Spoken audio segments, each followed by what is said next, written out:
सुप्रभात विद्यार्थियों। आज हम सब वर्ण और वर्णमाला का अध्ययन करेंगे। वर्ण का अर्थ होता है अक्षर, और अक्षर का मतलब होता है जिसका क्षय नहीं हो, जिसका नाश नहीं हो।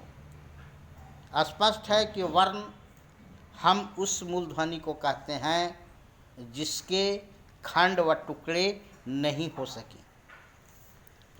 और जब यह वर्ण क्रमबद्ध समूह में आता है, यानी वर्णों का क्रमबद्ध समूह को हम वर्णमाला कहते हैं।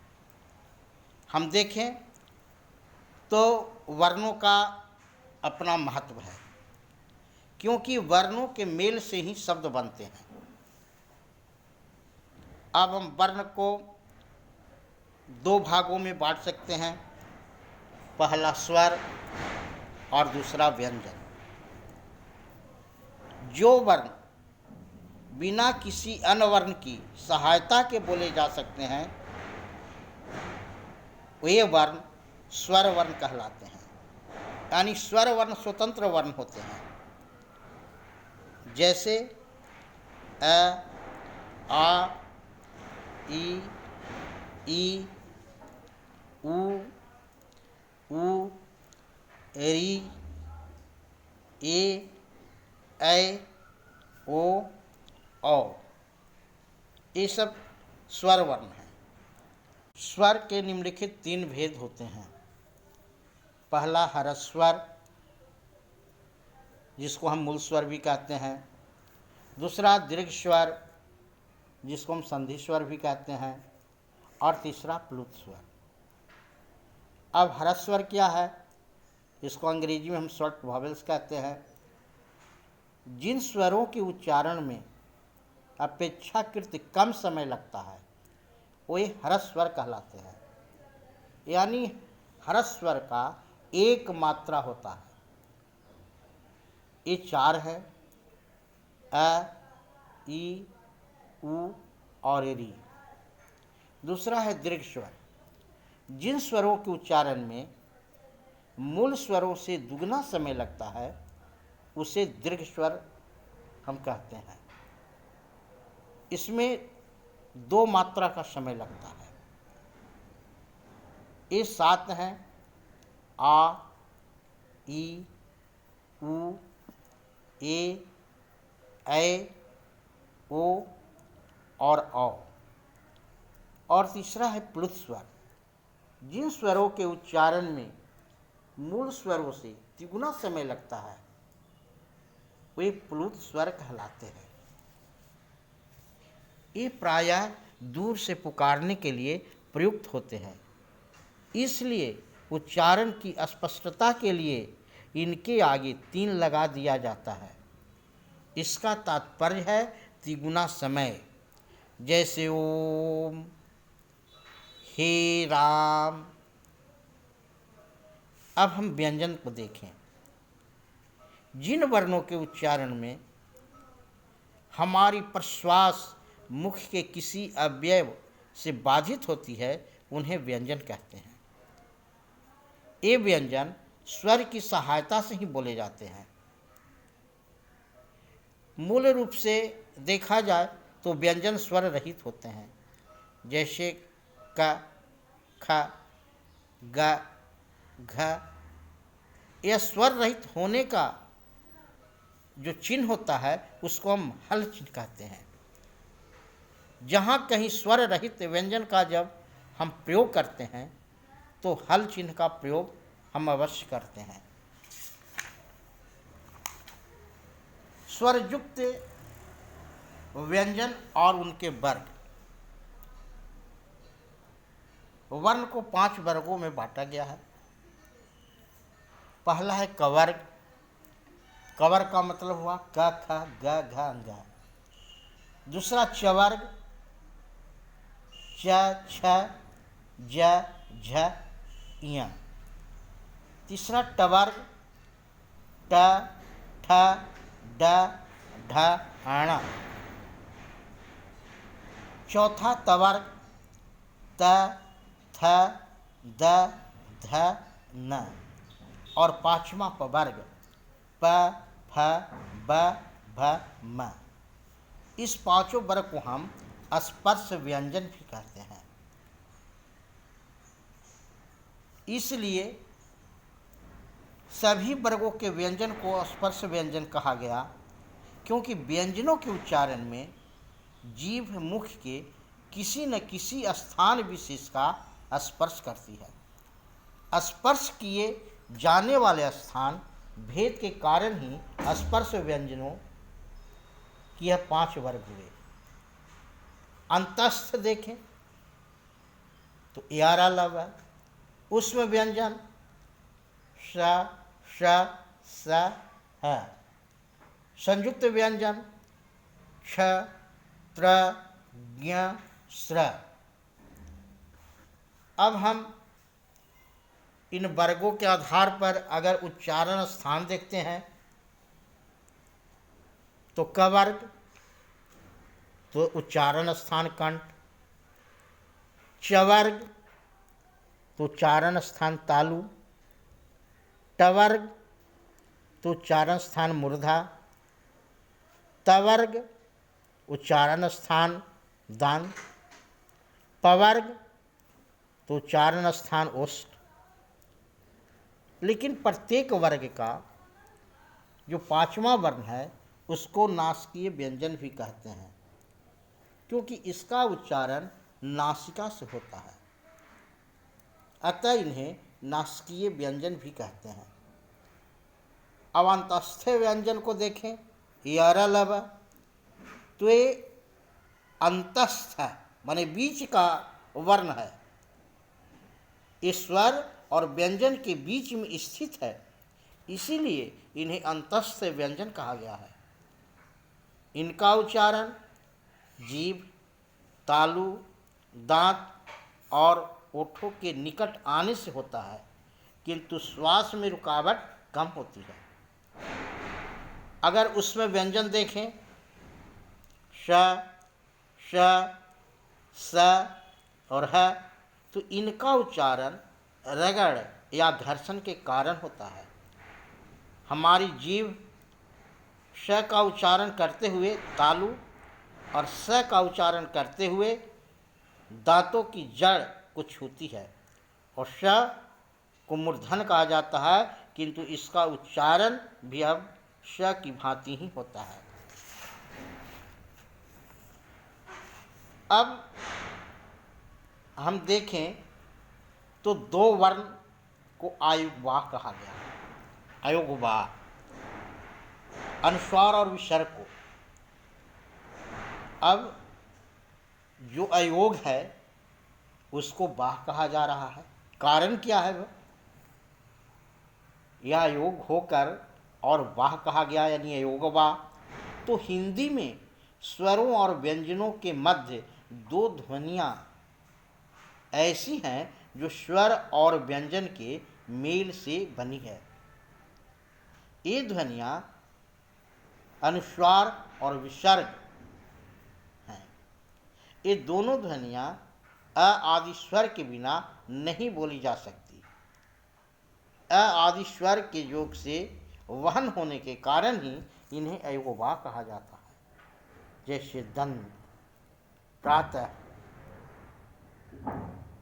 अब अनुस्वार देखिए, जिन वर्णों के उच्चारण में हवा केवल नाक से निकलती है और उच्चारण थोड़ा जोर से होता है, उनके ऊपर अनुस्वार का चिन्ह लगाया जाता है। जैसे कंठ, कंत, पंत, संत। और अनुनासिक जो स्वर मुख और नाक से बोले जाते हैं वही अनुनासिक कहलाते हैं। ये चंद्रबिंदु के रूप में वर्ण पर लगाए जाते हैं, जैसे हाँफना, कांपना, भांति, भांपना इत्यादि। उदाहरण के लिए अगर हम देखें तो हंस और हंस शब्दों को ले लीजिए। हंस में अनुस्वार लगा है, इसका उच्चारण अनुनासिक लगे शब्द हंस से एकदम भिन्न है। हंस एक पक्षी है, जबकि हंस में अनुनासिकता का प्रयोग हुआ है जिसका अर्थ होता है हंसना।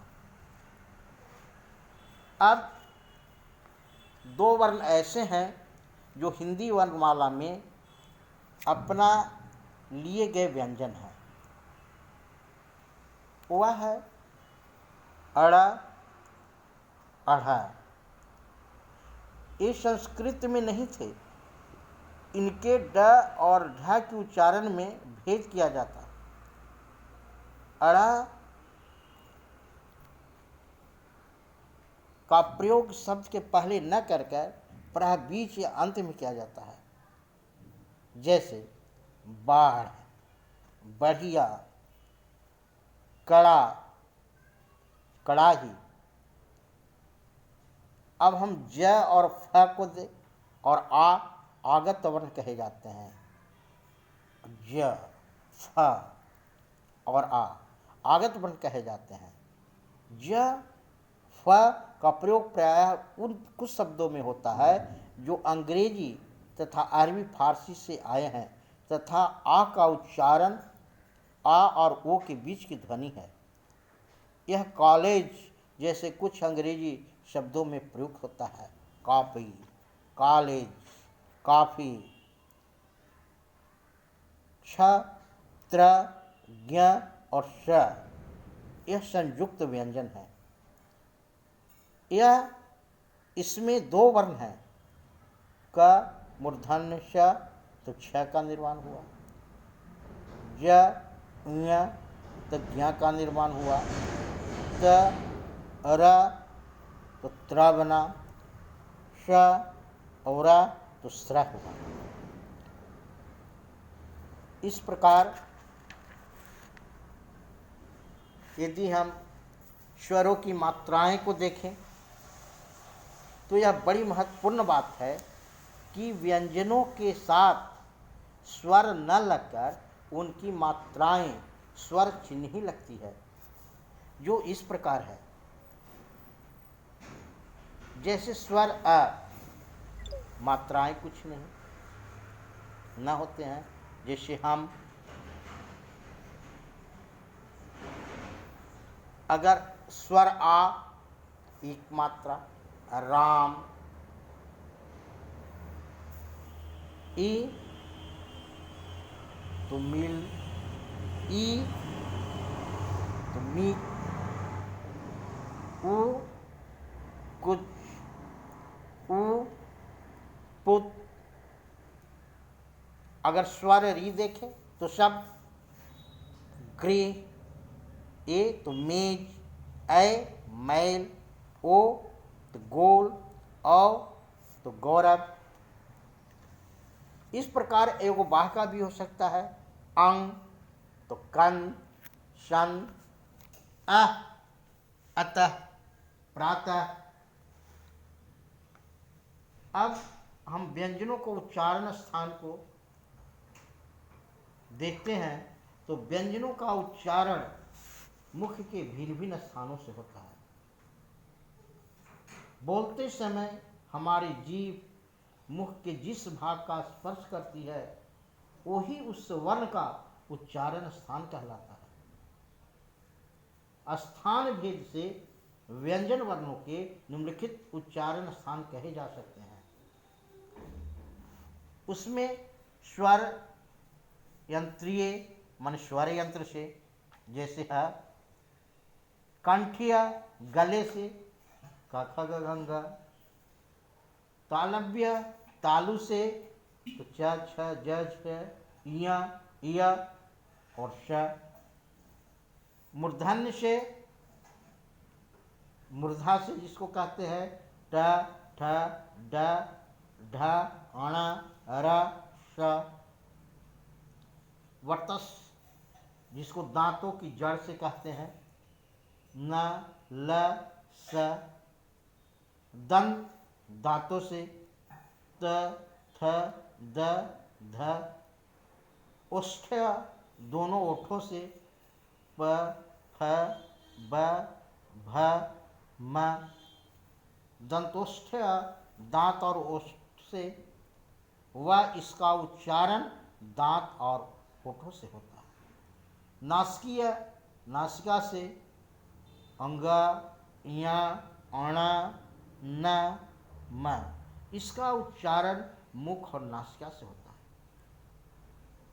दो व्यंजनों के एक साथ प्रयोग को हम संयुक्त व्यंजन कहते हैं। हिंदी में संयुक्त व्यंजन के अनेक प्रकार लिखे जाते हैं। पहला छ, त्र, ज्ञ, स्त्र ऐसे संयुक्त व्यंजन हैं जिनका रूप मान हो चुका है और इन्हें वर्णमाला में भी स्थान प्राप्त है। दूसरा, अन्य संयुक्त व्यंजन को भी हम विविध प्रकार से लिख लेते हैं, जैसे हड्डियाँ, विद्या, उद्देश्य, विद्वान।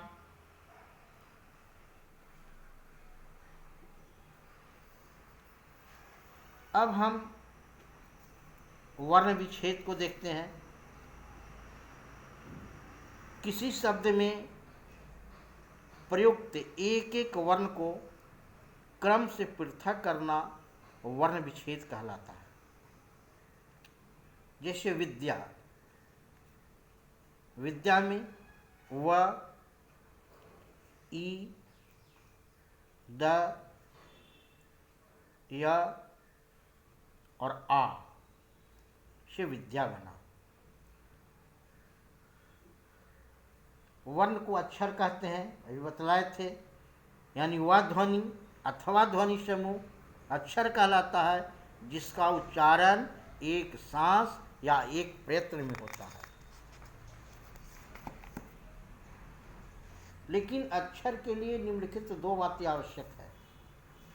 पहला, एक अक्षर में एक स्वर आवश्यक होता है।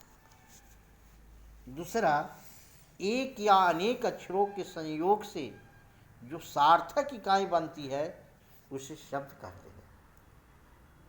तो एक अक्षर वाले भी शब्द हैं, जैसे है, हैं, जो, जी, आ, जा, ले, दे इत्यादि। दो अक्षर वाले शब्द काला, चना, पानी, आलू। तीन अक्षर वाले शब्द बुलावा, किताब, कमल इत्यादि। अब हम बलाघात देखेंगे। बलाघात किसी भी भाषा के उच्चारण की शोभा है। यह शब्द बल और आघात इन दो शब्दों से बना है। भाव अथवा विचार प्रकट करते समय किसी अक्षर गुच्छ पर बल या आघात देना बलाघात कहलाता है। इससे वक्ता के प्रयोजन में विशेषता आ जाती है। उदाहरण के लिए, मेरे भाई से वह काम बिगड़ गया। यदि इस वाक्य को मेरे शब्द पर बलाघात करते हुए बोला जाए तो अर्थ होगा कि वह काम मेरे भाई से बिगड़ा है, किसी और के भाई से नहीं। लेकिन अगर इसी को बोले कि मेरे भाई से वह काम बिगड़ गया, यदि इस वाक्य में भाई पर बल देकर बोला जाए तो इसका अर्थ होगा वह काम मेरे भाई से बिगड़ा है, मेरे किसी अन्य संबंधी से नहीं। स्पष्ट है, आप समझ गए होंगे कि भाषा की छोटी से छोटी ध्वनि के चिन्ह को वर्ण कहते हैं। वर्णों के व्यवस्थित समूह को वर्णमाला कहते हैं। वर्ण दो प्रकार के होते हैं, स्वर वर्ण और व्यंजन वर्ण। स्वर वर्ण तीन प्रकार के होते हैं, ह्रस्व जिसको मूल स्वर कहते हैं, दीर्घ जिसको संधि स्वर कहते हैं, और प्लुत जिनके उच्चारण में तीन मात्रा के समय लगते हैं। अनुस्वार और अनुनासिक दोनों अलग अलग ध्वनियाँ हैं, दोनों का अपना महत्व है। क्ष, त्र, ज्ञ, श्र विशेष संयुक्त व्यंजन है। हिंदी में इनके अतिरिक्त भी संयुक्त व्यंजन लिखे जा सकते हैं। क्र बहुत तरह के होता है। त्र एक ही झटके या प्रत्यय में बोली जाने वाले ध्वनि को अक्षर कहते हैं। अक्षर का क्षय नहीं होता है, नाश नहीं होता है। किसी अक्षर या शब्द पर बल देना बलाघात कहलाता है। इसके अर्थ में अंतर आ जाता है। धन्यवाद। नेक्स्ट अगली वीडियो में।